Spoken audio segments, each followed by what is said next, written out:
할렐루야. 우리 하나님 말씀 보겠습니다. 마가복음 16장 14절부터 20절 말씀입니다.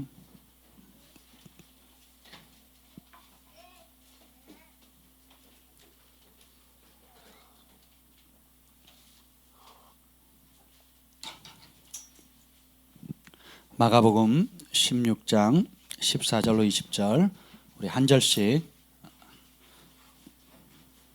교도하시겠습니다. 그 후에 11 제자가 음식을 먹을 때에 예수께서 그들에게 나타나사 그들의 믿음 없는 것과 마음이 완악한 것을 꾸짖으시니 이는 자기가 살아난 것을 본 자들의 말을 믿지 아니함일러라. 또 이르시되 너희는 온 천하에 다니며 만민에게 복음을 전파하라. 믿고 세례를 받는 사람은 구원을 얻을 것이요 믿지 않는 사람은 정죄를 받으리라. 믿는 자들에게는 이런 표적이 따르리니 곧 그들이 내 이름으로 귀신을 쫓아내며 새 방언을 말하며 뱀을 집어올리며 무슨 독을 마실지라도 해를 받지 않으며 병든 사람에게 손을 얹은즉 나으리라 하시더라.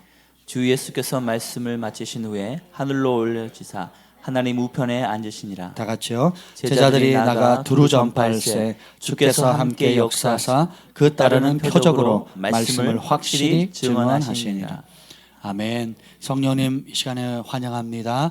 오셔서 우리의 지각을 열어주시고 지혜와 계시의 영을 주사 하나님을 알게 하여 주시고 하나님을 경험하게 하시고 이 말씀에 약속하신 그 놀라운 축복과 특권을 하나님 누리고 또 순종하고 하나님 날마다 경험하는 저희들 다 되도록 축복해 주옵소서. 우리의 생각을 사로잡으시고 이 공간을 사로잡아 주옵소서. 주님의 임재로 충만케 하옵소서. 예수님의 이름으로 기도합니다. 아멘. 할렐루야. 한 주간 잘 지내셨습니까? 아멘. 여러분 뵙게 되니까 너무너무 좋습니다. 이제 겨울은 가고 봄날이 왔습니다. 그래서 또 하나님께서 은혜 주신 대로 이제 내일 모레면 아니죠 수요일이죠. 수요일이 되면 이제 제가 2년 동안 준비한 그 멕시코 선교 여행을 이제 떠나게 됩니다. 너무 놀랍지 않습니까? 아멘. 네. 가시는 분도 놀랍고 남아 계신 분들도 정말 놀라운 그런 은총의 기회입니다. 그래서 너무 감사하고 그래서 오늘 그 특별히 멕시코 선교를 위해서 오늘 우리가 함께 거기에 좀 집중해서 예배를 좀 드릴까 합니다. 그 영어에 보면 이제 go of gospel이라는 표현이 있어요. 이게 뭐냐면 복음은 예수님이 전하는 복음은 그냥 방 안에서 교회 안에서만 있는 복음이 아니라는 거예요. 그게 뭐냐면 복음은 go 가야 된다는 거예요. 오늘 15절 한번 읽어봅시다. 15절 시작. 너희는 온 천하에 다니며 만민에게 복음을 전파하라. 한 사람의 마지막 말은 굉장히 중요하죠. 우리 한 사람의 유언도 굉장히 중요한데 사람이 또 우리가 인생을 우리 부모님이 잘 살든 잘못 살든 또 가족이 사랑하든 사랑하지 않든 아버지가 돌아가시거나 어머니가 돌아가실 때 마지막에 남긴 그 유언은 자식들이 소중히 여기잖아요. 그 어머니가 완벽해서도 아니고 그 아버지가 완벽해서도 아니라 그 마지막 말이 너무 값지고 소중한 어떤 엑기스와 같은 너무 중요하다는 걸 알기 때문에 그래서 귀하게 받들잖아요. 그죠? 청개구리 이야기 여러분 아시죠? 평생 말 안 듣다가 마지막에 그 자식이 이제 거꾸로 듣겠지 하고 엄마가 얘기한 그 사건 아시잖아요. 근데 마지막 순간에 그나마 청개구리 아들은 철이 들어가지고 그 분별 없이 또 어쨌든 간에 재밌는 이야기를 알고 있죠. 이것처럼 예수님께서 승천하시기 직전에 마지막 순간에 우리에게 주신 유언적인 말씀이에요. 근데 이것이 우울하거나 책망하거나 부정적이거나 낙담하거나 좌절시키는 말씀이 아니라 우리에게 영원히 행복을 줄 수 있는 말씀입니다. 우리에게 살 소망을 주는 말씀이에요.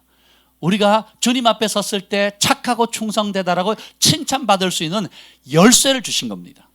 그리고 살아야 할 이유, 또 살아가야 할 이유, 또 죽어야 할 이유, 그 목적을 아주 명확하게 한 문장으로 말씀하신 거예요. 그것이 뭡니까? 너희는 온 천하에 다니며 만민에게 복음을 전파하라. 아멘. 그래서 온 천하에 뭐 하면서요? go 하라는 거예요. go. 다니면서 전하라는 거예요. 뭐 하나님 허락하시면 사람 붙여주시겠지. 하나님 허락하시면 뭐 어떻게든 되겠지. 이런 수동적인 것이 아니라 능동적으로 가는 거예요. 저희 동네에 옛날에 그 부천에 살 때에 농수산물시장이 새로 생겼습니다. 부천역 근처에. 그래가지고 광고를 냈어요. 라면 선착순 뭐 100명인가 200명에게 라면 4개가 든 한 봉지를 준대요. 그래서 그럼 여러분 어떻게 하겠습니까? 공짜로 준다는데 선착순 뭐 200명인가 뭐 100명인가 준대요. 그 라면 그거 얼마나 해요? 라면 4봉지 5봉지면 1,000원, 2,000원 하나요? 2,000원 하나요? 3,000원씩이나 해요. 그러니까 3,000원 있어도 그만 없어도 그만이지라고 생각하는 사람도 많고, 공짜로 라면 준다는데 하면서 어떻게 해요? 제가 일찍 갔거든요. 일찍 갔는데 앞줄이 아닌 거예요. 한참 뒤에 섰습니다. 그래서 과연 앞에서 다 떨어지면 어떻게 하나, 다 떨어지면 어떻게 하나. 그래서 결국은 라면을 4+1, 그래서 5개 라면 봉지 한 봉지를 받았던 기억이 납니다. 여러분, 그 3,000원짜리 4,000원짜리 라면 한 봉지 받으려고 사람이 아침 일찍부터 줄을 씁니다. 그죠? 그래서 뭐 하나님 뜻이면 라면 봉지 누가 박스로 갖다 주겠지, 뭐 이렇게 생각할 수도 있겠지만 그런 게 아니잖아요. 그래서 그 조그마한 것이라도 값없이, 그러니까 주는 것이라 할지라도 그것이 가치를 누리게 되면 어떻게 돼요? 내가 아침 일찍 일어나서 빨리 달려가서 줄을 서서 순서대로 받아야 되는 겁니다. 아멘. 그래서 여러분 뭐 아이폰 신형 나왔을 때 한정판 딱 나오면 젊은이들이 밤새 줄을 서잖아요. 맨정신인지 모르겠어요. 돈 주고 사는데 왜 줄을 서는지 모르겠어요. 돈 안 주는 것도 조금 그렇긴 한데 자기 돈 들이면서도 줄을 서거든요. 왜요? 가치 있다고 느끼니까. 근데 그렇게 줄을 섰던 사람이 그 다음 신형 나오면요, 옛 것은 쳐다보지도 않습니다. 잠깐 기쁨을 위해서도 그렇게 하는데, 예수님은 영원한 즐거움을 주기 위해서, 또 영원한 행복, 영원한 상급, 영원히 남을 것에 대해서 막 열쇠를 주는데, 여러분이 직업이 무엇든 상관이 없어요. 학생이든 백수든 백조든 또 뭐 주부든 사업을 하든 직장생활을 하든 알바를 하든, 여러분이 예수님 안에서 예수님을 주인을 모신 그 순간부터는 똑같다라는 거예요. 할아버지 할머니 뭐 배우고 못 배우고 아무 상관없이 주님께서 뭐라 그래요? 너희는 온 천하에 다니며 만민에게 복음을 전하라라는 거예요. 그래서 이게 다니는 자만이 누리는 축복이 있어요. 나와 복음을 위하여 다니는 자가 복이 있다라는 거예요. 그래서 어떤 분들은 보면, 제가 지난번에 이천에서 오신 할머니 말씀드렸잖아요. 그러니까 길거리 지나가면서 그냥 어린아이들을 전도하는 겁니다. 그래서 어린아이들에게 복음을, 사형리로 복음을 전하고 예수님을 증거한 다음에 예수님 영접 기도시키고 기도하면요, 그 자리에서 아이들이 눈이 열려서 천국을 보고 예수님을 보고 천사를 보는 거예요. 그러니까 예수님을 영접하는데 길거리에서 아이들이 눈물을 막 주룩주룩 흘립니다. 그래서 만약 그런 은사를 줬는데 할머니가 하나님 뜻이면 동네 아이들을 우리 집 안으로 방 안으로 들어오게 하겠지, 그렇게 생각하면 정상이에요, 비정상이에요? 비정상이에요. 그래서 예수님께서 뭐라 그러냐면, 온 천하에 있는 영혼들이 너희한테 전도받으려고 올 것이다라고 말하지 않고 뭐라 그래요? 온 천하에 가라는 거예요. 다니라는 겁니다. 그래서 여러분, 국제 여행을 할 수 있는 직업을 갖는 것도 복이에요. 인터내셔널하게 어떻게 해요? 만나는, 비행기 타면 얼마나 많은 사람을 만납니까? 그걸 그 땅에 밟으면 외국인이기 때문에 누리는 특권이 있어요. 또 특별히 한국인이기 때문에 주어지는 특권이 있습니다. 제가 지난번에 우리 선교팀을 데리고 태국에서 말레이시아로 넘어가는, 그래서 태국에서 그 치앙마이라고 북부 지역까지는 이제 버스를 타고 갔어요. 밤새 가는 침대 버스를 타고 가서 사역을 하고, 이제 다시 거기서는 돌아올 때는 기차를 탔어요. 기차를 타가지고 이제 태국 방콕까지 와가지고는, 그다음 어떻게 하느냐, 침대 기차가 훨씬 나아요, 버스보다. 버스는 굉장히 위험한데. 그래서 이제 방콕과 말레이시아를 잇는 그 기차였나요? 예, 정보사님도 그때 같이 하셨네. 예, 기차를 가는데 이제 갈아타야 되는데, 동일한 기차인데 일단 내려야 돼요. 왜냐하면 그 국경을 넘어야 되니까 마약이나 이런 걸 검사를 하는 거예요. 세관 검사를 받는 겁니다. 나라를 넘으니까. 그래서 섰는데, 우리는 또 단체잖아요. 단체인데 그 말레이시아 그 국경에서 그 검열을 하는데, 유럽에서 온 사람들, 미국에서 온 사람들, 뭐 특히 유럽, 미국에 온 관광객들이 많았어요. 그러니까 그 이제 싸게 비행기 안 타고 넘어갈 수 있으니까 줄을 서는데 유럽 사람, 미국 사람들이 오면 어떻게 하는 줄 아세요? 가방을 샅샅이 뒤집니다. 아주 철저하게 뒤지는 거예요. 그래서 저희가 깜짝 놀라가지고 우리는 팀으로 한 20명 그때 갔었나요? 한 20명 플러스 마이너스 이렇게 갔는데 단체로 그걸 다 뒤집는다고 한번 생각해 보세요. 엄청 피곤하죠. 그래가지고 굉장히 쫄았어요. 이 말레이시아도 세게 나가네. 그래가지고 아유 오늘 좀 세관 검사 좀 힘들겠다. 또 누가 하나 걸리면 또 몇 시간 붙잡혀 있어야 되잖아요. 근데 앞에서 막 유럽 사람들이 걸리는 거예요. 막 걸리고 막 되게 깐깐하게 그러는 거예요.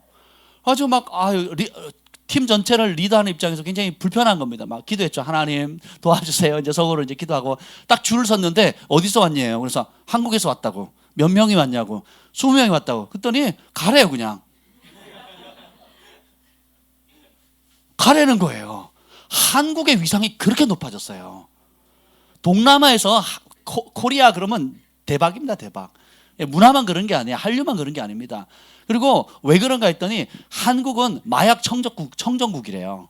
그래서 그 말레이시아 사람들도 알고 태국 사람도 알기 때문에 한국의 어떤 국력이나 그 동남아 사람들이 제일 가고 싶어하는 나라 그 거의 영순에 드는 나라가 어디예요? 한국이거든요.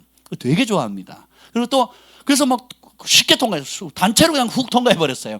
얼마나 기분이 좋은지. 그리고 가서 여러분이 지금 길거리 나가서 막 전도하면 쉬워요, 어려워요? 어렵잖아요. 근데 말레이시아나 태국 가면 여러분 뭐예요? 외국인이잖아요. 그러면 우리가 티셔츠를 지저스 이즈 킹 이걸 썼다는 것만으로 사람들이 모여요. 그리고 노래를 불렀다. 알아듣든 못 알아듣든 노래를 부르면 사람들이 모여요. 그래서 우리가 기차를 탈 때 기다리잖아요. 그럼 기다릴 때 우리가 준비했던 월십 곡들 있잖아요. 댄스 같은 거 연습한다고 막 춤을 추니까 사람들이 또 모이기 시작하는 거예요. 그러니까 무슨 짓을 해도 동물원에 호랑이 구경하듯이 사람들이 다 모여요. 그래서 이제 예수님 찬양을 하고 또 복음을 전하기도 하고 이제 그렇게 했습니다. 그래서 여러분이 직업도 마찬가지예요. 그러니까 다닐 수 있는 직업도 굉장히 축복이고요. 그냥 다니기만 하면 사람이 공허해집니다. 그리고 잘 되면 교만해지고요. 못 되면 비참해지는 거예요. 근데 하나님께서 그렇게 존귀한 기회를 준 것은 뭐예요? 때를 얻든지 못 얻든지 뭐 하라고요? 복음을 전파하라고 해요. 너는 말씀을 전파하라. 때를 얻든지 못 얻든지 전파하라는 거예요. 지금 지난주에 창조 프린팩에 갔다 왔는데 거기는 보면 거의 국내 근로자 말고 해외에서 동남아 곳곳에서 온 심지어 아프리카에서 온 노동자들도 있더라고요. 그 노동자들이 와서 자기 발로 들어오는 거예요. 사업가가 크리스찬 기업가가 사업장을 열고 하나님 축복해 주시고 그 기업을 하나님께 올려드리니까 직원들이 뭐 적게는 70명, 많게는 100명, 150명까지 오는데 거의 8, 90%가 동남아 지역에 있는 그 외국 노동자들이에요. 심지어 아프리카 사람들까지. 그리고 대부분 힌두권이나 불교권이나 무슬림권 사람들이 와요. 그러면 그들이 뭐 종교를 드러내진 않지만 이 크리스찬 기업가인 그 임청석 집사님은 그냥 심플하게 회사 들어올 때 정부에서 이제 허가받은 사람들이 보내주거든요. 그러면 조건이 하나밖에 없는 거예요. 뭐예요? 한 달에 한 번 있는 예배 드리는 거예요. 거기 사인하고 들어와야 되는 거예요. 예배 드릴 수 있겠냐? 싫으면 말아라. 이렇게 얘기하는 거예요. 그래서 자기가 관심 있으면 돈을 벌기는 원하고 또 이 회사가 좋다. 회사가 좋거든요. 그리고 예배 드리면 먹을 것도 주고요. 신경을 많이 써줘요. 너무 감사하잖아요. 그러니까 여러분들이 국내에 있든 해외에 있든지 때를 얻든지 다니면서 복음을 전파하는 것이 여러분의 사명입니다. 학생들은 초등학교 가면 초등학교가 얼마나 학생들이 많아요. 중학교 가면 중학생들도 많죠. 고등학교는 고등학교대로, 대학은 대학대로. 그렇죠. 또 우리 아줌마들은 뭐 저희 만나는 사람이 없습니까? 천만에요. 그 스타벅스, 탐앤탐스 뭐 가보세요. 전부 다 아줌마들이에요. 유일하게 저같이 이상한 남자가 있으면 목사님 아니면 전사님들이에요. 뭐 신방하러 왔거나 식사 후에 티 마시러 오는 저 같은 사람들이고 대부분 아줌마들이 모여서 뭐해요? 수다 떨거나 요즘은 또 취미생활 하더라고요. 무슨 동아리 해가지고 뭐 만들기 뭐 그런 걸 많이 하더라고요. 저희 김포 지역도 보면 그걸 많이 해요. 그래서 그룹 져가지고 애기 엄마들 모임 또 뭐 저는 이렇게 손으로 이렇게 뭐 만드는 이런 수공예 같은 것도 그룹 져가지고 리더 해가지고 이렇게 모이기도 하고요. 많이 모여요. 그래서 여러분들이 뜻만 정하면 얼마든지 복음을 전할 수 있다라는 것입니다. 근데 이게 놀랍게도 마태, 마가, 누가, 요한 복음 이 사복음서 전부의 마지막에 예수님께서 동일하게 나가서 전파하라라고 말씀하시는데 그것이 얼마나 중요하면 네 군데 다 나왔겠어요. 그런데 각 복음서마다 조금씩 중요점이 틀려요. 주님께서 주님의 말씀에 믿고 순종하는 사람들에게 놀라운 특권을 주십니다. 놀라운 은총을 주는데 그것을 한번 한 네 가지를 볼게요. 마태복음, 마가, 누가, 요한복음인데 제일 먼저 마태복음 28장을 보겠습니다. 마태복음 28장 제일 마지막에 있어요. 18절부터 20절 한 목소리로 다 함께 읽겠습니다. 시작. 예수께서 나와 말씀하여 이르시되 하늘과 땅의 모든 권세를 내게 주셨으니 그러므로 너희는 가서 모든 민족을 제사로 삼아 아버지와 아들과 성령의 이름으로 세례를 베풀고 내가 너희에게 분부한 모든 것을 가르쳐 지키게 하라. 볼지어다 내가 세상 끝날까지 너희와 항상 함께 있으리라. 아멘. 여기에 보면 예수님이 하늘과 땅에 있는 모든 권세를 주님 받으셨대요. 그리고 믿는 우리에게 요한복음에 보면 위임하시거든요. 그리고 누가복음에도 보면 우리에게 뱀과 전갈을 밟을 수 있고 원수의 모든 것을 권세를 제압할 수 있는 권세를 우리에게 주셨습니다. 아멘. 그래서 다르게 표현하면 하늘과 땅에 있는 모든 권세는 누구의 것이에요? 예수님의 것인데 그걸 누구에게 주셨다고요? 우리에게. 그래서 권위는 두 가지밖에 없어요. 권위의 근원이신 하나님, 그 하나님께서 위임하신 권위, 그 위임하신 권위를 받은 우리 하나님의 아들, 딸들이 있다라는 거예요. 아멘. 이 두 권위가 굉장히 중요합니다. 아멘. 대통령의 그러니까 왕의 말이 귀하죠. 그 왕이 축복하거나 약속을 하면 그대로 하잖아요. 그러면 왕자들의 말은 어떻습니까? 왕자니까 아이 네가 왕이야? 그리고 무시합니까? 그렇게 하면 안 되죠. 그렇잖아요. 그 부녀회나 학교에 그 누구죠? 여자들 그 대장 그 뭐라 그러지? 무슨 어머니들 있잖아요. 그런 거. 육성회장 아들 딸이 이제 그 학교를 다니고 있어요. 육성 회장님도 계시고. 근데 육성 회장님 입김이 굉장히 세잖아요. 서로 하려고 하고 그리고 돈도 많이 들고 투표도 하고 로비도 벌이고. 근데 육성 회장의 부모의 아들 딸이 어느 반 어디 있는데 그 아이들을 함부로 할 수 있을까요? 제가 너무 현실적인 얘기를 했나? 함부로 하면 안 돼요. 예, 그럼 육성회 회장님이 기분 나쁘시면 선생님들이 어려워져요. 또 반면에 그 아들 딸을 잘 대해주면 어떻게 돼요? 육성 회장님이 기분이 좋으면 또 우리 선생님들이 또 좋은 혜택이 있습니다. 근데 부정적으로 말씀드리는 게 아니라 어떤 권위가 주어지면 그 권위자의 가족, 권위자의 자녀가 됐다는 것은 똑같은 특권을 누린다는 거예요. 여러분 대통령이 가족이 되면 법적으로 대통령이 딱 당선되는 그 순간 그러면 뭐 대통령 당선자 그래가지고 그러면 이제 취임하기까지 몇 개월이 걸리잖아요. 취임 시간이 몇 개월 걸릴 때 우리나라 법도 어떻게 되냐면 대통령 경호원이 붙어요. 그리고 대통령 경호원만 붙는 게 아니라 그 영부인이 되실 분과 그 가족들 심지어 자녀들이 유치원 중학교 다니죠. 경호원들이 따라다닙니다. 그 순간부터. 그래서 하나님께서 혼자 우리 아버지 되실 뿐만 아니라 헤아릴 수 없는 수많은 천사들을 주신 이유는 뭐냐면 구원받은 하나님의 자녀들을 어떻게 해요? 섬기고 돌보라고. 천사들, 여러분의 보디가들은 천사들이에요. 아멘. 그래서 그렇게 주신다라는 것입니다. 그래서 근데 이 첫 번째 예수님께서 이렇게 명령하신 게 뭐냐? 마태복음은 하늘과 땅의 권세를 위임받아서 모든 민족을 따라서 제자 삼으라. 이게 굉장히 중요합니다. 그러니까 모든 민족에게 세례를 주고 예수님의 천국 복음을 전부 가르쳐야 돼요. 자, 20절 한번 읽어봅시다. 27절 앞부분 시작. 내가 너에게 분부한 모든 것을 가르쳐 지키게 하라.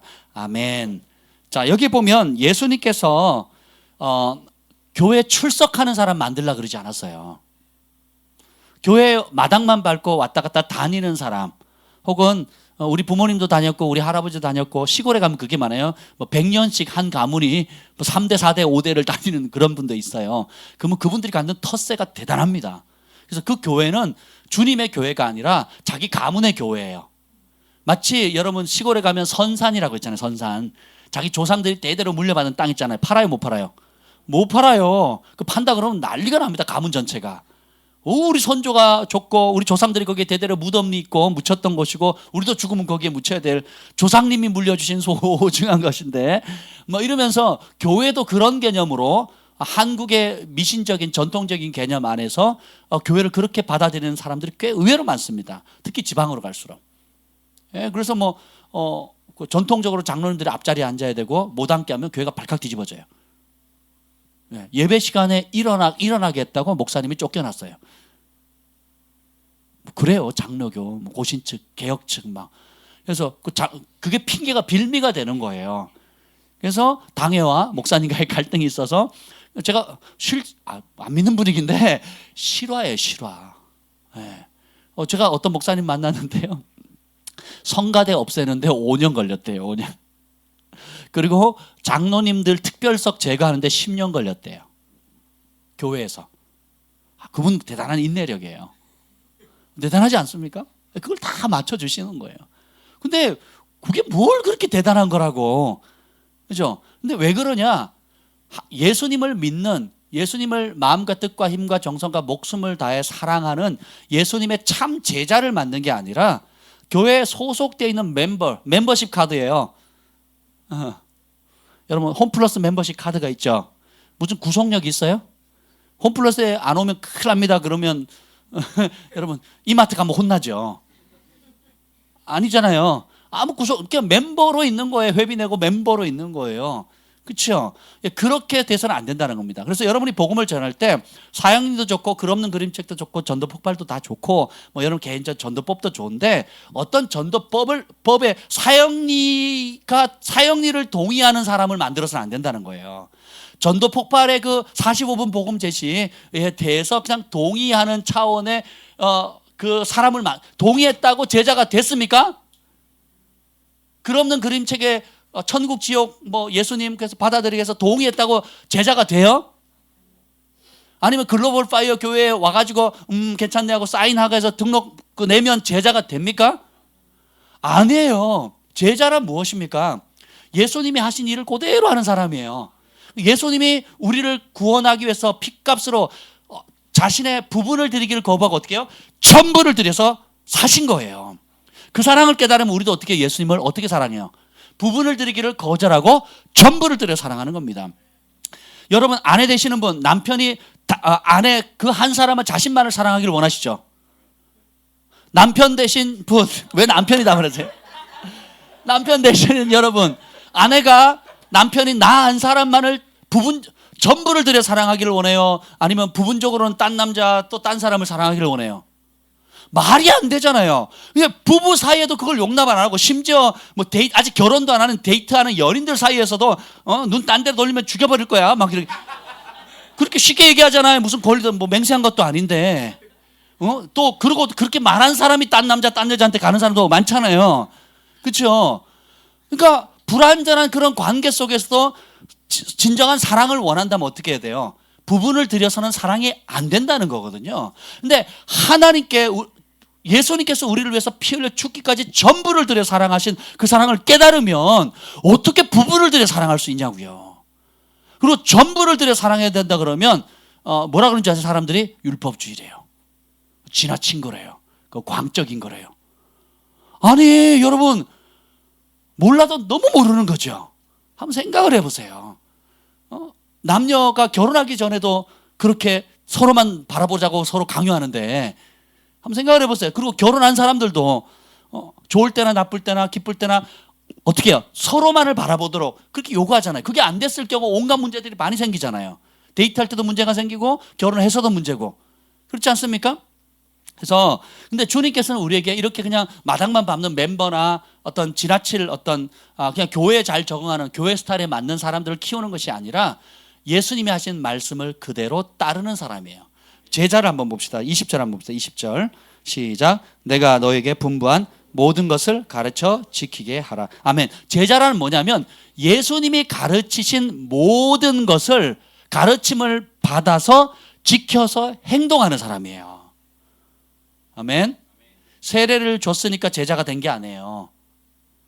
이 교회를 5년 10년 다녔으니까 제자가 된 게 아닙니다. 그럼 뭐냐? 내가 너에게 분부한, 영어 성경으로는 명령한, command라고 나오거든요. 명령한 거예요. 명령. 자, 명령은 선택의 여지가 있어요, 없어요? 없습니다. 군대 갔다 오신 분들 너무 잘 알아요. 명령하면 그냥 가는 겁니다. 뭐 우리 옆에서 막 죽어 나가도 돌격 앞으로 그러면 어떻게 해야 돼요? 돌격해야 돼요. 그래서 저희가 우리 소대장님이 그걸 늘 강조해요. 전시 상황에서는 너네 벌써 죽였다. 내가 총을 빼서 쏴서 죽였을 거다.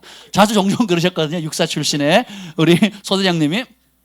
전시상에서는 상관의 명령에 불복종하면 상관이 그 총 있잖아요. 이 조그만 총 있거든요. 소대장이나 중대장, 소대장급 이상은 이 조그만 뭐 무슨 총이라고 그래요? 권총을 차고 있어요. 두 가지인데 말 안 듣는 놈 이렇게 쏴 죽일 거랑 자기가 위험해졌을 때 자살용이거든요. 왜냐하면 그 정보가 가지고 고급 정보를 가지고 있기 때문에 자기가 입을 벌리면 더 많은 사람 다치니까 자살하라고 총을 줘요. 전시 상황에서. 예, 이해가 되세요? 그럼 전시 상황에 부하가 말을 안 들으면요, 자기 재량권으로 전시 상황을 그냥 쏴서 죽일 수가 있대요. 명령에 불복종하면 그 자체가 뭐예요? 죽음을 의미하는 거거든요. 이게 사회법이에요. 대부분의 군대가 다 그렇습니다. 전시 상황이라고 했을 때. 근데 예수님께서는 내가 너에게 명령한 몇 가지? 모든 거라 그랬죠. 근데 우리는 어떻게 들어요? 내가 좋아하는 거, 내가 은혜 받을 수 있는 거, 내가 받으면 기분 좋은 거, 내가 혜택을 누릴 수 있는 무엇, 그리고 어떻게 해요? 내가 힘든 거, 귀찮은 거, 또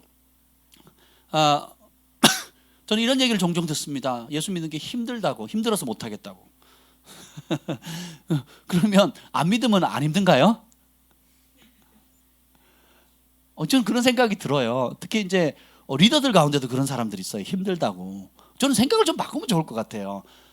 당연히 힘들죠. 여러분 직장 생활하는 게 쉬워요, 어려워요? 어려워요. 학교 다니는 게 쉬워요, 어려워요? 그럼 안 다니면 되겠네요. 아니 그 출산하는 게 어려워요, 쉬워요? 그러니까 아예 안 놓으면 되는 거예요. 그렇잖아요. 그죠?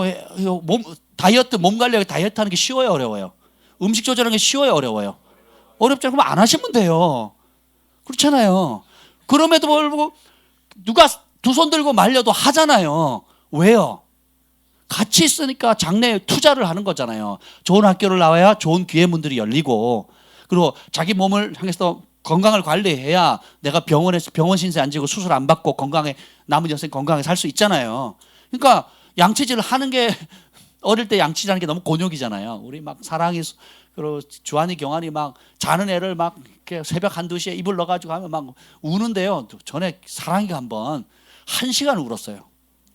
우리가 밤늦게 사역하다가 집에 가니까 애가 자잖아요. 그 자는 애 손발은 못 씻기더라도 이제 양치질은 시켜야겠다고 이제 사랑이 엄마가 입을 강제로 벌려가지고 자는 애를 양치질을 시켰어요. 그러니까 얘가 자다가 잠결에 깨니까 얼마나 기분이 나쁘겠어요. 1시간을 울더라고요. 1시간을.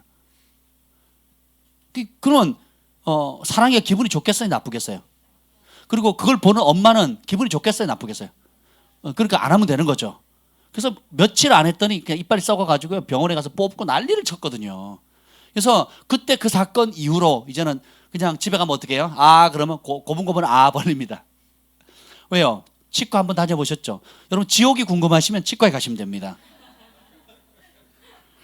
저는 참 하나님께 감사한 게 치과에만 가면 회개가 나오더라고요. 막 뭐 기계 돌아가는 소리부터 해가지고 되게 친절하게 대하는데 굉장히 몸은 불쾌해요. 뭐 거기 치의사, 뭐 치위생사들 너무 친절하게 잘해주고 저희 동네 잘해주시는데 막 식은땀이 빠질빠질 나고요. 갔다 오면 막 온몸이 다 젖습니다. 막 얼마나 고통스러운지 몰라요. 근데도 갈 수밖에 없어요. 왜요? 건강을 위해서. 여러분 예수님께서 분부하신 명령하신 몇 가지 명령이 아니라 전부를 받아들이셔야 돼요. 그리고 그것을 또 저희의 사명은 뭐예요? 가르치고 그다음에 여러분들은 그 가르침을 받아서 지키면서 복을 받아야 된다는 겁니다. 그러면 이런 사람에게 이렇게 제자를 삼는 사람에게 하나님 어떤 복을 주시냐면 그 후반부를 읽어보겠습니다. 마지막 내가 세상 끝날까지 시작. 내가 세상 끝날까지 너희와 항상 함께 있으리라. 아멘. 그 예수님께서 이게 분부한 모든 것은 구약을 얘기하는 게 아니에요. 뭐예요? 예수님 하신 이 천국 복음, 복음서를 말하는 겁니다. 문자 그대로 말하면.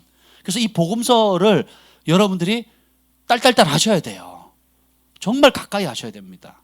그래서 이번 선교팀들도 여러분들이 꼭 이렇게 성경, 포켓 성경이라도 신약이라도 복음서라도 꼭 들고 다니세요.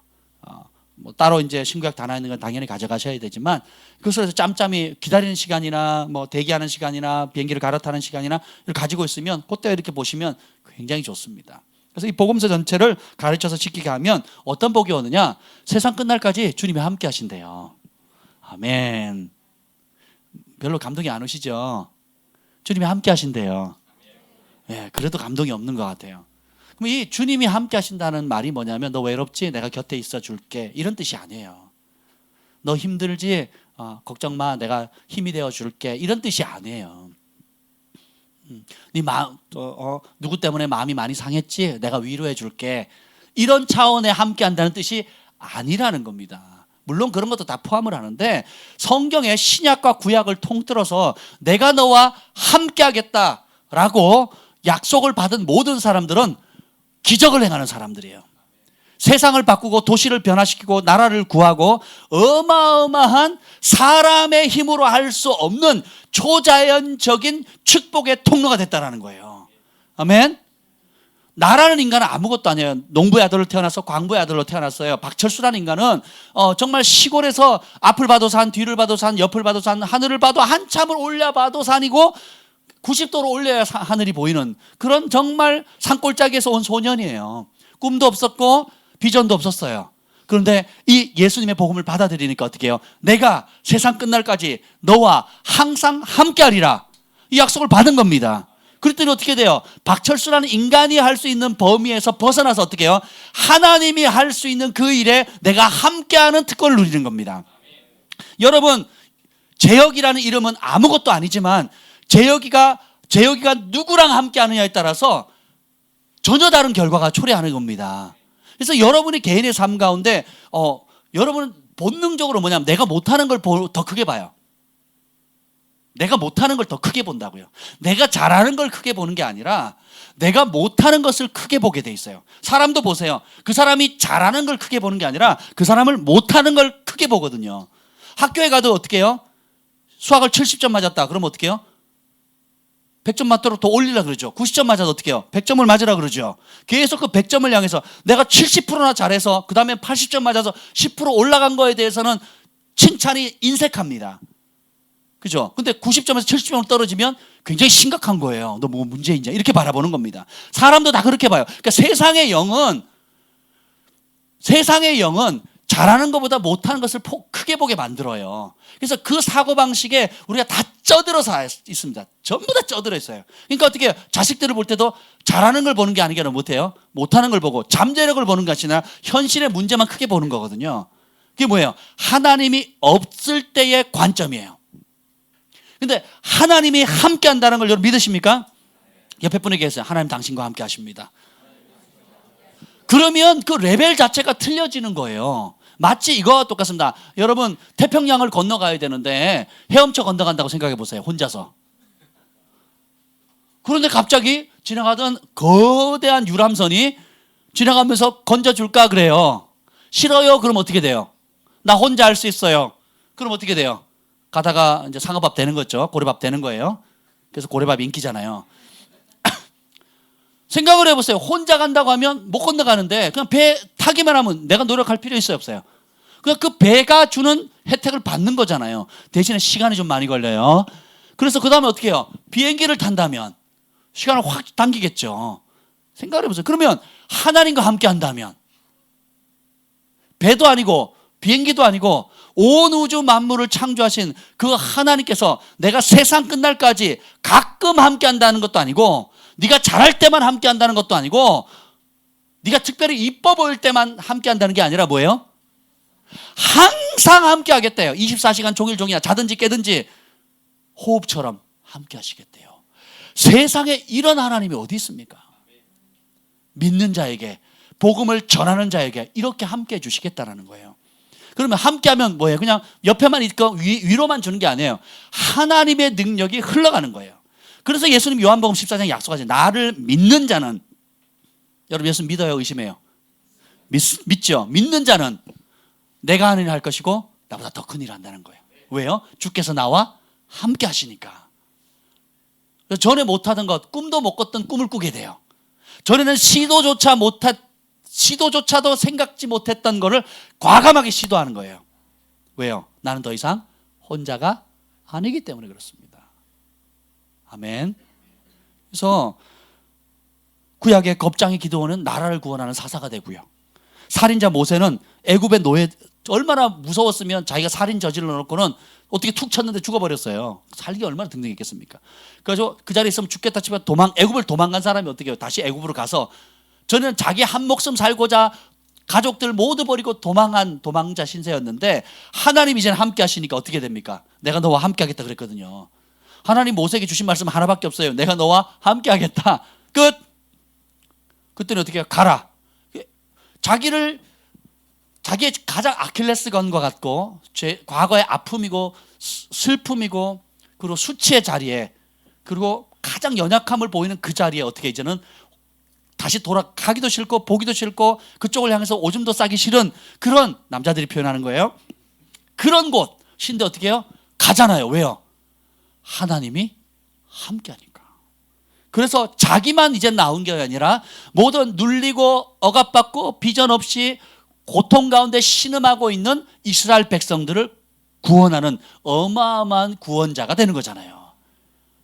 그에게 주어진 약속 한 가지. 내가 너와 함께 하리라. 형들에 의해 인신매매 당한 노예 요셉 한번 보세요. 우리 형이 인신매매로 나를 팔았다고 한번 생각해 보세요. 그것도 단체로 전부 다 짜고 치는 고스톱처럼 남도 아니고 여러 형들이 단체로 짜가지고 어떻게 해요? 인신매매로 팔아버린 거예요. 은 30냥에. 근데 요셉의 삶의 모토가 뭔지 아세요? 따라서 합시다. 하나님 앞에서 보이든 보이지 않든 느끼든 느끼지 못하든 내가 어찌 하나님 앞에 득죄하리요. 그의 삶의 고백은 항상 뭐예요? 하나님 앞에서는 거예요. 그러니까 자기는 믿음으로 부모님의 믿음의 유업을 받아서 어떻게 해요? 하나님은 항상 함께하는 분이다라는 게 그 경외함이 굉장히 컸던 거예요. 그랬더니 어떻게 해요? 주님이 그 사람이 어디를 가든지 요셉이 어디를 가든지 하나님이 함께하는 겁니다. 노예의 신분을 가지고 있든 죄수의 신분을 가지고 있든 총리의 신분을 가지고 있든 실패의 자리에 있든 혹은 성공의 자리에 있든 주님이 어떻게 해요? 함께 하시니까 자기가 할 수 없는 것을 하게 되는 거예요. 놀라운 기적의 통로가 되는 것입니다. 예수님의 이름 자체가 뭐예요? 내자로 예수님 이렇게 치면 안 돼요. 예수님의 이름을 내자로 뭐예요? 임마누엘이잖아. 임마누엘이 뭐예요? 하나님이 함께 하시다. 아니 하나님이 메시아를 이 땅에 보낼 때에 메시아는 어떤 사람이다 라고 이름을 지어준 거예요. 그 중에 한 이름이 뭐예요? 임마누엘이라는 거예요. 얼마나 하나님이 저와 여러분과 함께 하고 싶었으면 이름 자체 내 이름은 임마누엘이다 라고 소개를 하잖아요. 나는 너와 함께하는 여호와다. 여러분이 때로 외롭고 힘들고 또 여러분의 단점, 부족함이 더 크게 보일지라도 그건 사단이 공격하는 거거든요. 근데 하나님 뭐예요? 그거 안다. 네 약점 안다. 네 못 배운 거 알고 너 외모 컴플렉스 있는 것도 알고 또 네가 뭐 때문에 힘들어 재정 때문에 또 뭐 때문에 남편 때문에 아내 때문에 자식 때문에 너 때문에 힘들어 다 안다. 근데 내가 함께 한다. 장래에 대해서 막막하지? 안다. 두렵지? 염려스럽지? 안다. 내가 함께 한다. 모든 문제의 해답 한 가지 뭐예요? 하나님이 함께 하시는 거예요. 그러면 끝난 겁니다. 아멘. 그 사실을 깨달으셔야 돼요. 내가 돈이 없어요. 돈이 굉장히 큰 돈이 필요해. 근데 그러면 백만장자가 옆에 있으면 그리고 그분이 내 편이 되어주겠다 하면 어떻게 되겠어요? 걱정할 필요 있어요? 없어요? 없죠. 하나님은 그 백만장자보다 더 큰 부자시잖아요. 아멘. 내가 약자가 되어서 억압을 당하고 있다. 그러면 군 사령관이 내 편이 되어주겠다 하면 문제는 해결되겠죠. 근데 그 군사령보다도 더 뛰어난 예수님이 만왕의 왕 만주의 주가 되시는 분이 내 편이 되시겠다는데. 그러니까 여러분 한번 적용해 보세요. 하나님이 함께 하신다면 지금 여러분이 겪고 있는 그 문제의 가장 핵심 가운데 어떤 변화들이 날 것인가. 그것을 바라보는 눈, 시각, 또 마음의 태도가 어떻게 달라질 건가를 한번 생각해 보세요. 굉장히 달라질 것입니다. 이 땅을 떠나시면서 모든 믿는 제자들에게 주신 약속이 뭐예요? 내가 세상 끝날까지 너희와 항상 함께하리라. 그래서 여러분 나가면서 복음을 전파해야 되는데 초점이 뭐예요? 제자를 삼으라는 겁니다. 그러면 주님이 함께하시다 있다는 거예요. 마가복음에 한번 보겠습니다. 오늘 본문 다시 돌아가죠. 마가복음 보면 마가복음 아주 재밌어요. 온 세계 열방에 다니면서 자 15절 다시 읽겠습니다. 마가복음 16장 15절 시작. 또 이르시되 너희는 온 천하에 다니며 만민에게 복음을 전파하라. 그러니까 특별히 마가복음은 단이라는 거예요. 온 천하에 단이라는 거야. 발로 밟으라는 겁니다. 예. 그리고 가서 만나라는 거예요. 능동적으로. 우리가 100년 전에 한국이란 조선이란 나라가 전 세계에 알려지기도 전에 태평양 건너 조선이란 땅이 있는지도 지도상에도 아예 존재하지도 않은 서양 사람들에게 지도상에 존재하지도 않았을 때에 1902년 3년에 그 아주사 거리에서 부흥이 터짐으로 해가지고 젊은이들이 땅끝까지 복음을 전해야겠다는 이 메시지를 들은 거예요. Go of Gospel을 들은 겁니다. 복음을 들고 나아가라 가라 하는 이 말씀을 듣고 어떻게 해요? 지금으로 하면 하버드대 또 혹은 정말 그 당시 최고의 명문대 학생들이 자신들의 결혼 생활이나 또 편안한 삶이나 또 명성을 내려놓고 그 성령을 받고는 어떻게 해요? 이름도 없고 그 존재하는지도 모르는 그런 나라에 어떻게 해요? 배를 타고 말을 타고 걸어서 온 겁니다. 와가지고 부부가 어떤 사람들은 부부가 같이 그 최고의 명문대를 나온 사람들이 부부가 와가지고 첫 해에 이제 그 다음 해에 임신을 해서 아이를 낳았는데 아이가 낳자마자 죽고 둘째 아이도 낳았는데 죽고 풍토병에 걸려 죽고 심지어는 남편도 사역하다 풍토병에 걸려 죽었어요. 근데 다 돌아가라 했음에도 불구하고 안 돌아가고 남는 겁니다. 내가 하나님이 보내신 자리고 그리고 내가 이 나라 이 조선이라는 민족을 위해서 내가 부름 받았고 그리고 여기서 이 땅에 내 아들을 묻었고 내 딸을 묻었고 내 남편을 묻었기 때문에 내가 여기 내 고향을 놔두고 어디를 가겠냐는 거예요. 이런 분들이 한두 분들이 아닌 거예요. 그런 분들의 헌신과 피 흘림과 순교하는 이런 모든 것들을 통해서 지금 우리가 혜택을 받고 있는 것입니다. 아멘. 그리고 그분들이 이 땅에서 사라지는 것이 아니라 그분들은 죽지 않았어요. 영원히 살아서 천국에서 지금도 우리를 응원하고 있는 것입니다. 히브리서에 하면 구름같이 허다한 증인들이 돼서 믿음의 선진이 돼서 우리를 응원하고 있는 거예요. 여러분 죽음을 단절된 걸로 받아들이지 마세요. 여러분 저녁 되면 피곤하면 어떻게 돼요? 이제 저녁에 다 씻고 난 다음에 눈을 감잖아요. 눈을 뜨면 새날이 밝죠. 죽음이 그와 같습니다. 여러분이 인생을 이 몸이 70, 80 날마다 아침 저녁으로 죽음 연습을 하다가 70, 80, 100세가 돼서 이제 죽으면 어떻게 돼요? 그냥 사라지는 게 아니라 눈을 감았더니 뜨니까 어디예요? 천국 아니면 지옥인 거예요. 뭐 천국만 되면 얼마나 좋겠어요. 그냥 별게 아니라고요. 그래서 우리는 영원히 그래서 예수님 나를 믿는 자는 죽지 않고 살아서 믿는 자는 영원히 산다는 거예요. 왜냐면 여러분 저녁에 잤다가 아침에 눈 떴을 때 나는 죽었다 깼습니다. 이렇게 표현해요? 그럼 여러분 몇 번 죽은 거예요? 1년만 해도 365번 낮잠까지 하면 700번 이상 죽었다 깨는 거잖아요. 그냥 여러분 죽었다고 얘기하면 잤다가 깼다 이렇게 표현하잖아요. 그래서 구약에 사람이 죽었을 때 죽었다 표현하지 않고 뭐라 그래요? 잔이라 이런 게 열조에게 돌아가는 잔이라 표현하는 거예요. 그래서 우리가 이 땅에 70, 80, 90, 100, 100세 뭐 쭉 넘어서 살았다 할지라도 결국은 우리가 죽은 게 아니라 뭐예요? 잠깐 잤다가 깨는 겁니다. 그것도 영원히 자는 것도 아니고요. 눈 감는 순간에 바로 우리 영이 떠나요.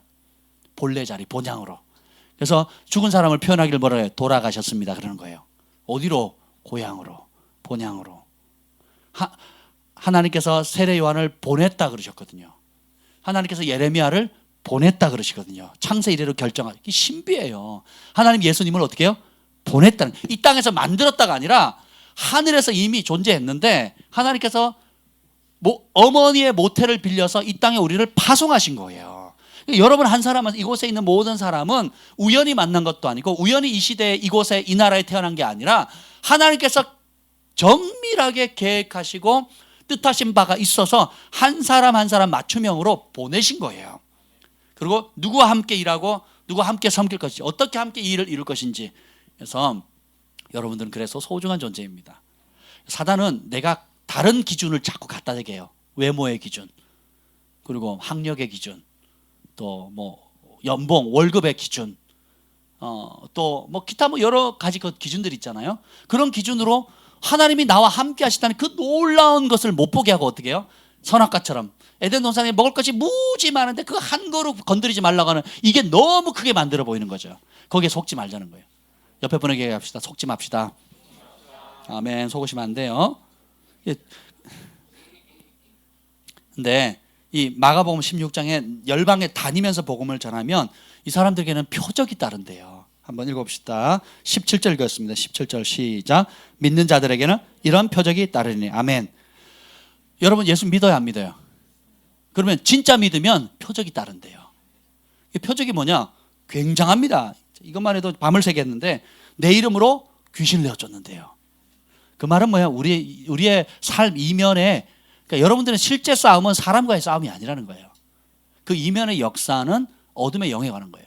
예수님이 부활하셔서 제일 처음 찾아가 주신 분이 누군지 아세요? 7 귀신 들리는 막달라 마리아입니다. 예수님이 영혼을 구원하는 걸 너무 소중히 여기시는데 7 귀신 하나만 들어도 굉장히 피곤하거든요. 근데 7 귀신 들었으니 얼마나 고통스럽겠습니까? 근데 거기서 자유케 됐어요. 그러니까 고통을 당해본 사람만이 그 고통을 알잖아요. 그래서 그 엄마들이 그런 얘기를 해요. 그러니까 나이와 상관없이 아이를 잉태해서 자연분만을 해본 사람이 해야지 이 애 낳는 고통을 안다고. 그 남편이 알아주겠어요? 아니면 싱글이 알아주겠어요? 모르잖아요. 그러면 귀신 들려서 당했던 제가 어느 목사님 계시는데 본인이 눈에 이제 그 음란함과 뭐 여러 가지 눈으로 사로잡혀가지고 어둠의 세계에 막 굉장히 깊이 들어갔던 분이에요. 그래서 심지어 지옥도 경험했고 실제로 죽었어요. 근데 하나님이 그 죽음 가운데서 건져내신 거예요. 한국에 있는 목사님이신데 지난번에 같이 여행을 했거든요.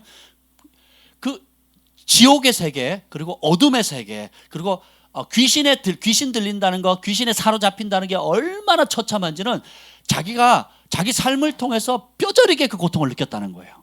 그래서 하나님께서 어떤 은혜를 주셨느냐? 귀신 들린 사람은 그렇게 불쌍히 여기는 거예요. 그냥 그 고통이 그냥 단순히 이상하다, 뭐 귀신 들리니까 귀신 들렸네, 이상하네, 멀리해야 되겠네 이런 차원이 아니거든요. 그러니까 그 세계를 경험했기 때문에 그 아픔을 이루 말할 수가 없는 거예요. 그래서 그런 사람들을 자유케 하는 사역을 지금 하고 계시는데 한번 생각해 보세요. 막달라 마리아가 남자가 그래도 꼴불견인데 여자 그러면 얼마나 또 그 당시 문화의 상황이나 보면 얼마나 더 어렵겠습니까? 근데 막달라 마리아가 자유케 되니까 그 묶임에서 자유케 되니까 어떻게 돼요? 주님을 사랑하는데 7배나 더 사랑하는 거예요. 왜 하필이면 7 귀신이었을까요? 성경의 7은 완벽하게 얘기하는 완전히 사로잡혀 있었다가 주님께 자유케 되니까 어떻게 해요? 주님을 완전히 사랑하는 거예요. 그래서 7 귀신 들렸기 때문에 불쌍해서 예수님 찾아가는 게 아니에요. 그럼 뭐예요? 죄가 더한 곳에 은혜가 넘치다고 자기가 어떤 비참한 상황에서 있는 나를 주님께서 건지셨다는 그 놀라운 사랑에 감격하니까 어떻게 돼요? 전부를 들여 사랑하는 겁니다. 그러니까 예수님이 죽었다 그러니까 제자들은 도망갔는데 이름 없는 무명의 막달라 마리아는 어떻게 해요? 찾아가잖아요. 죽어도 사랑하겠다는 거예요. 죽어서도 사랑하겠다는 거예요. 나는 영원히 그분의 사랑을 잊을 수 없다라는 거예요. 여러분들이 선교지에 나가든 아니면 이웃 사람이든 학교에 다니는 사람이든 직장에 다니는 동료들 간에 누구든지 간에 진짜 그 사람이 이 예수님을 만난다면 전부를 들여 사랑할 수밖에 없는 거예요. 지옥의 고통에서 벗어나는 겁니다. 불에서 건져낸 거예요. 영원한 형벌에서부터 자유케 하는 이 놀라운 일을 주님께서 하라고 명령하시는 겁니다. 어떻게 해요? 나아가라는 거예요. 그래서 사도행전 1장 8절에 보면 예루살렘과 온 유대와 사마리아와 땅끝까지. 예루살렘 뭐예요? 자기 가족들이에요. 유대는 자기 나라입니다. 지역이에요. 그다음에 그리고 예루살렘은 자기 가족이고 온 유대는 자기 지역들 그리고 자기 나라, 그다음에 사마리아는 이방을 얘기하거든요. 또 이방 문화권이 다른 여러 가지 것들. 그리고 땅끝까지는 어떻게 해요? 내가 소중하면 다른 사람도 소중한 겁니다. 제가 1993년도에 선교지에 처음 방문했을 때 날마다 울었어요. 아니 나는 여러분 TV에서 북한 사람들 굶어 죽었다 그러면 아유 굶어 죽나 보다 이러잖아요. 좀 불쌍하다 안 됐다. 매달 10,000원씩 지원할까 말까. 그리고 딱 지나가면 금방 잊어버리잖아요. 아프리카의 유니세프나 뭐 이런 데서 뭐 이렇게 막 파리가 붙었는데 뭐 몸에 구데가 끼는데 그걸 뗄 힘이 없어가지고 그냥 앙상하게 뼈만 남은 거 보면 여러분이 아유 안 됐다. 근데 나하고 상관 있어요 없어요? 없게 받아들이거든요. 근데 여러분이 가서 고 해가지고 실제로 경험을 해보면 그래서 연예인들이 가운데 그 누구야 그 차인표 부부라든지 김혜자 씨라든지 또 여러분들 있잖아요. 아프리카 그 어쩔 수 없이 자기가 떠밀려서 간 거래 처음에는. 그 처음에 갔을 때 비즈니스 안 해줬다고 대판 싸우고 비즈니스 클래스 안 해줬다고 대판 싸우고 막 그랬대요. 그 초청한 단체랑 뭐 본인이 직접 간증을 한 거예요. 그래서 막상 딱 가보니까 자기가 얼마나 행복하고 축복을 받았고 과분하고 그래서 그때 이후로는 어떻게 해요? 스스로 비즈니스 안 타고 그냥 이코노미 타고요. 필요하다면 자기가 돈 들여서 타고요. 자기 자비량 하게 되고요. 그리고 그것도 모자라가지고 한국에서 한국의 자녀들 입양하고 그것도 안 돼가지고 그 각 선교지에 있는 어려운 고아들 과부들을 입양해가지고 계속 후원하는 겁니다. 그리고 자기 인생에 살아야 할 목적을 발견한 거예요. 돈을 벌어야 할 목적을 발견한 겁니다. 그리고 어떻게 돈을 써야 될지도 발견하게 된 거고 내 시간을 어떻게 투자해야 될지도 발견하게 된 거예요. 그래서 이것이 어린아이나 어른이나 청소년이나 할 것 없이 TV로 보는 것과 실제로 내가 가서 그 땅을 밟는 건 전혀 딴 세상이 되는 겁니다. 사업가들은 사업을 기획하는 눈이 달라져요. 교육가들은 교육에 관심 있는 사람들은 어떻게 교육할 건가에 눈이 완전히 달라집니다. 실제로 뭐가 필요한지 어떻게 유용한지 탁상공론 우리 공무원들 탁상공론하면 국민들이 너무 싫어하잖아요. 신앙생활도 탁상공론식으로 하면 무기력해지는 거예요. 아무 힘이 없는 겁니다. 근데 여러분이 이 예수님의 사랑을 가지고 나아가게 되면 전혀 다른 눈이 된다는 거예요. 그리고 그뿐만 아니라 그냥 선한 일 착한 일하는 차원이 아니라 하나님이 그 일을 기뻐한다는 사인으로 표적이 임하는 거예요. 그래서 어떻게 해요? 예수님의 이름으로 따라합시다. 예수님의 이름으로. 내 기도의 능력, 내 경건의 능력이 아니에요. 예수님의 이름의 능력이 있어요. 아멘. 그 예수님의 이름으로 귀신이 떠나가고 그다음 뭐예요? 새 방언을 말할게요. 새 방언은 하늘의 언어를 말한다는 거예요. 이 얘기는 제가 무지 많이 했잖아요. 다른 말로 말하기 시작합니다. 전에는 내 편견, 내 생각, 내 뜻, 내 고집, 내 스타일이 안 맞으면 막 쪼아대잖아요. 근데 이제는 방언을 한다는 게 은사를 받아가지고 내가 못 알아듣는 막 소리 한다 이런 뜻이 아니에요. 하늘의 언어를 한다는 거예요. 다시 말하면 천국의 문화, 천국의 언어, 천국의 존중, 천국의 사고방식으로 천국이 그 사람을 바라보는 잠재력, 자신도 천국의 눈으로 바라보는 거예요. 그리고 어떻게 말도 천국의 말을 하게 되는 거예요. 격려하고 세우고 위로하고 축복하고 소망을 말하고 할 수 있다고 얘기해주고 품어주고 용납해주고 그죠? 근데 우리는 그 천국 문화가 없으니까 집에서 어떻게 배웁니까? 부모가 칭찬을 잘 해요 안 해요? 요즘 세대들은 조금 바꿔 살아요. 근데 저희 때나 저희 위 때는 칭찬이 없습니다. 사랑한다는 말 제 평생 들어본 적이 없어요. 대부분 그럴 겁니다.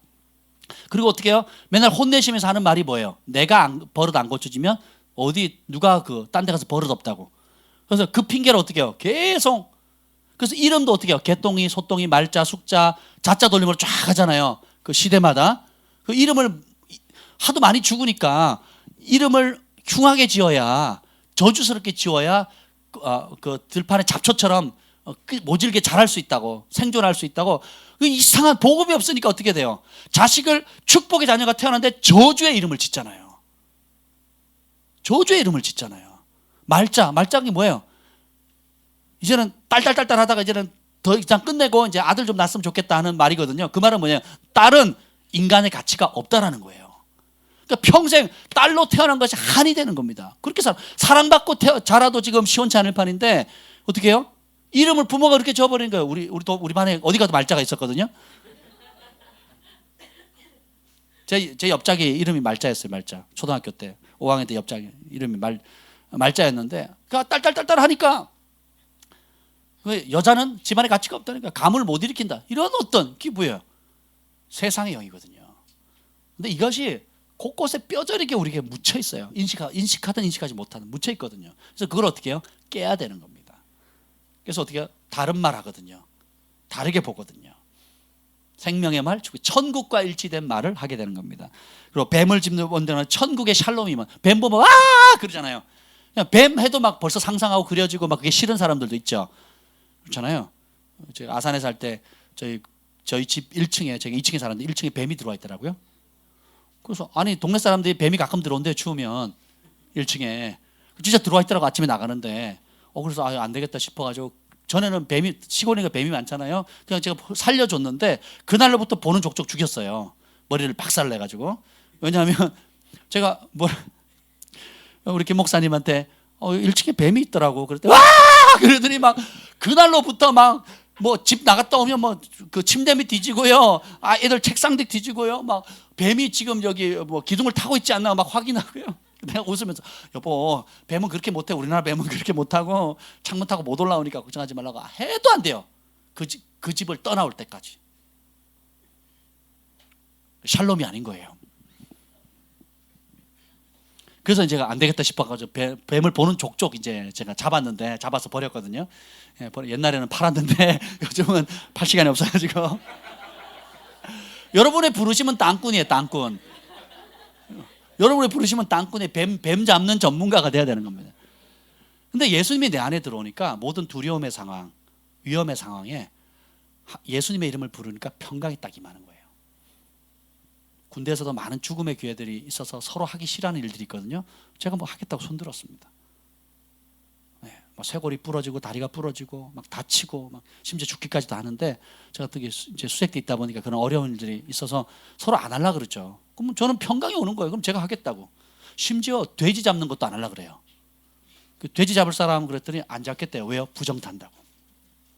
살생하면 부정 탄다고. 그래서 아무도 안 들어요. 중대원 중에 아무도. 제가 손들었더니 우리 중대장이 뭐라 그런 줄 아세요? 막 웃으시는 거예요. 군종이 살생을 하면 되는가? 그래서 안 된다는 거예요. 아니 사실 그때가 속으로 웃었어요. 사실은 우리 제사장들이 날마다 뭐예요? 소 잡고 염소 잡고 뭐 양 잡는 건데 이게 조심하세요. 제가 잘 잡아요. 그래서 그게 전문가인데 이게 뭐 내가 불교 군종인지 아셨나 봐. 살생하면 된다고 막. 근데 보세요. 평강이 있기 때문에 제한을 받지 않는 거예요. 제가 손 없는 날 이사해야 된다. 또 뭐 문지방 밟으면 안 된다. 밤에 손톱 깎으면 안 된다. 또 별의별 걸 다 했거든요. 처음에 예수 믿을 때 우리 부모님이 그걸 모르니까. 그럼 어떻게 해요? 일부러 문지방 밟고 다니고요. 밤에 휘파람 부르면 뱀 나온대요. 그래서 휘파람 부르면서 찬송하고. 그리고 어느 날 보니까 집에 부적이 하나 붙어 있더라고요. 아버지랑 저희 어머니가 꿀꿀 하셔가지고 태백산 용한 데 가가지고 정을 봤더니 용하더래요. 그래서 5만 원 주고 보고 왔대요. 그 부적도 사가지고 와서 붙여놨다는 거예요. 저걸 왜 붙여놨냐고. 어머니 떼면 안 되겠냐고. 나 무서워서 못 떼겠다 야. 그러면 제가 뗄까요? 그래 네 떼라 그러는 거예요. 그 자리에서 떼버렸죠. 그래서 그랬더니 야야 너는 부정을 안 탄다 야. 그래서 부정 탈 게 뭐 있어요? 저 중간고사, 기말고사 또 대입 시험 볼 때 뭐 먹은 줄 아세요? 미역국. 오늘 아침도 미역국 먹고 왔어요. 너무 편한 거예요. 저희 뭐 연필도 안 떨어뜨리잖아요. 시험 기간에는 대입 시험 기간에는 떨어진다고. 미역국은 실제로 없어요? 요즘 없어졌어요? 그런 저주가 깨졌나 보네요. 우리 때는 그랬어요. 연필도 못 떨어뜨리면 내가 떨어졌다 이랬단 말이에요. 그리고 미역국 왜 하면 미끄러진다고. 미끄러지면 내년도에 뭐 이런 게 되게 많았거든요. 근데 나는 그걸 의지적으로 오히려 왜 마음의 평강이 있으니까 뱀을 집을 수 있는 권세를 받았거든요.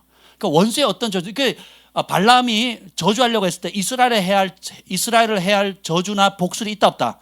없다 그랬거든요. 그러니까 하나님이 함께하는 사람들을 저주할 수 있는 복수나 이게 없다는 거예요. 그래서 중보자들을 여러분 얘기할 때 내가 기도하다 공격받았네, 뭐 치유기도 하다가 내가 공격받았네 이따위 소리 하지 마시라고요. 속는 겁니다. 영향력은 갈 수 있어요. 여러분 똥 보면 기분이 좋아요, 나빠요? 근데 여러분이 똥 묻은 거예요? 똥을 먹은 겁니까?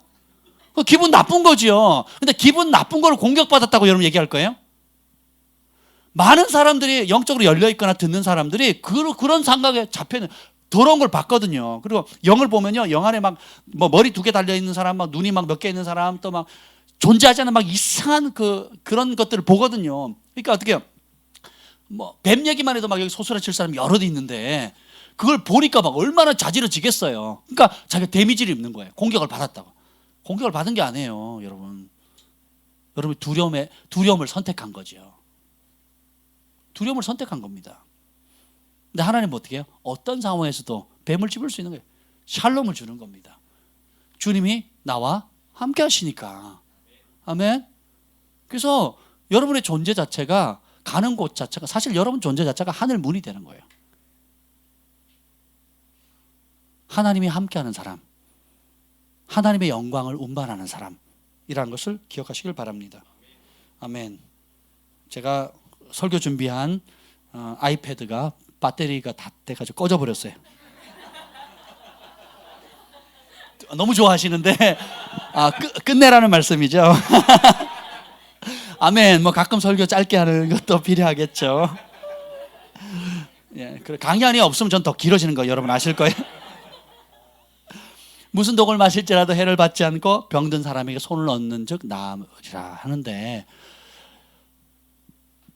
병든 사람이 죽은 자를 살리거나 귀신을 내어 쫓거나 병든 사람을 고칠 때에 왜 우리의 삶 가운데 그런 일들이 안 일어나거나 적게 일어나냐 하면 그런 사람을 찾아가지 않기 때문입니다.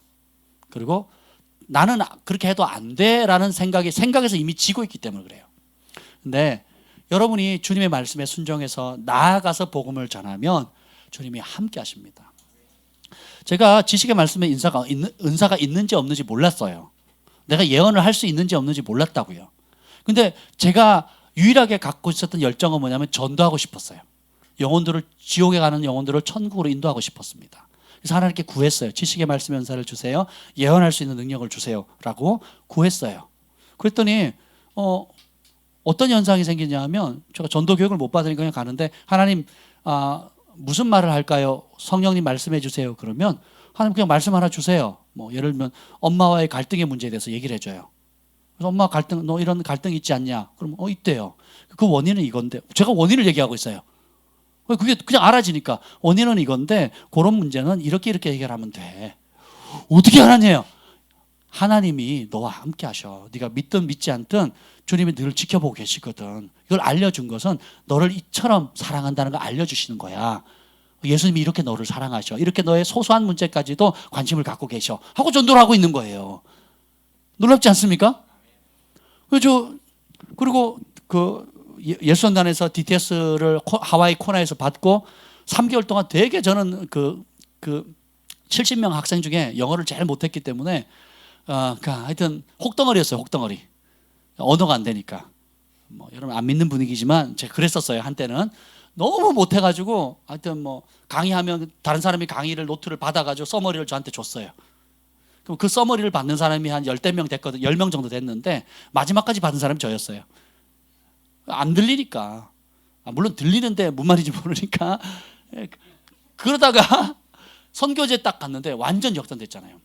선교지 가기 전에 캠퍼스에서 훈련을 받을 때는, 하와이의 그 멋진 곳에서 훈련을 받을 때는 나는 완전히 혹덩어리였어요. 아무도 안 데려가려 그래. 말이 통해야지. 그렇잖아요. 영어도 또 안 통하는, 전부 다 영어 쓰는데 영어가 안 통하는데 선교지 가면 이건 뭐 더 괴롭잖아요. 뭐 힘은 좀 썼는데 그래도 얼마나 말 안 통하는 사람 옆에 있는 것처럼 괴로운 게 어디 있겠어요. 서로 안 데려가려고 그랬어요. 근데 제가 미국에 투어하는 팀들이 있었고, 뭐 코스타리카 가는 팀이 있고, 아시아로 가는 팀들이 있었는데 미국 가겠다 그랬어요. 그때 잘렸잖아요. 영어도 못하는 것이 잘렸어요. 그 말은 안 했는데 제가 다 이해를 했죠. 그래가지고 코스타를 딱 갔는데 완전히 조금 과장해서, 여러분 오해하지 말고 들으세요. 하나님 영광에서 얘기하는 건데 완전히 제가요 영웅이었어요. 영웅. 왜냐하면 코스타리카 가니까, 선교제 가니까 성령으로 역사하는 것만 작동을 해요. 딴 사람 아무리 전도해도 안 와요. 근데 제가 전도하죠. 다 옵니다. 어떻게 하냐? 성령께서 알려주시는 그대로. 그리고 그래서 전도행 갔다 오면 다 제 얘기를 하는 거예요. 그래서 마지막에 다 석 달 동안 한 다음에 이제 수료식 할 때 전 세계 흩어졌던 선교팀들이 모여가지고, 그때 로렌 커닝엄 목사님도 오셨는데 모여가지고 이제 큰 행사를 벌이고 나서 우리 자체적으로 마지막에 이제 선교 보고를 하는데, 우리 팀이 제일 많이 사역을 했고 제일 멤버가 많았고 제일 뭐 월십 드라마를 한 20개를 했어요. 스키시나 이런 걸 20개를 했어요. 그러니까 엄청 사역을 가장 활발하게 한 팀이었어요. 그리고 우리 팀이 입만 열면 나오는 사람 이름이 뭐겠어요? 찰스. 왜요? 하나님께 여러분들이 어떻게 쓰임 받느냐는 언어 능력이나 기술적인 게 아니에요. 성령에 사로잡힌 바 되어서 하나님이 함께 한다는 것을 여러분 실제로 의지하고 누리게 되면 여러분이 할 수 없는 것을 할 수 있게 되고요. 한 번도 해보지 않았던 것도 하게 됩니다. 그리고 내 안에 이런 것도 있었나 하는 그런 묻어뒀던 잠재력들이 일어나게 되는 거예요. 아멘. 그래서 많은 영혼들이 주께로 돌아오게 되고요. 그래서 그리고 병든 사람에게 손을 얹을 기회가 많아요. 예, 우리가 죽은 자를 못 살리는 이유는 믿음이 없어서가 아니에요. 죽은 자가 주변에 없어서 그래요. 죽으면 바로 꽁꽁 얼려버리잖아요. 근데 영안실에 그냥 꽁꽁 얼려버려가지고 기회가 없는 거지. 예, 여러분 이제 앞으로 기회가 많을 겁니다. 아멘. 예. 불이 꺼져버렸어요 이렇게. 네. 그래서 오늘 뭐 더 얘기하지 말라는 사인인 것 같아요. 어쨌든 예수님께서 우리를 사랑해서 자신의 모든 것을 주셨잖아요. 그 사랑을 깨닫게 되면 그 사랑으로 변화된 사람이 예수님을 부분이 아닌 전부를 드셔서 사랑하는, 사랑으로 시작해서 사랑으로 돌려받는, 그래서 사랑의 가족으로 부르시는 이 놀라운 일에 우리가 쓰임 받는 겁니다. 아멘. 이번 우리 선교 여행을 가시는 팀들 앞으로 좀 나와주시죠. 이렇게. 그래서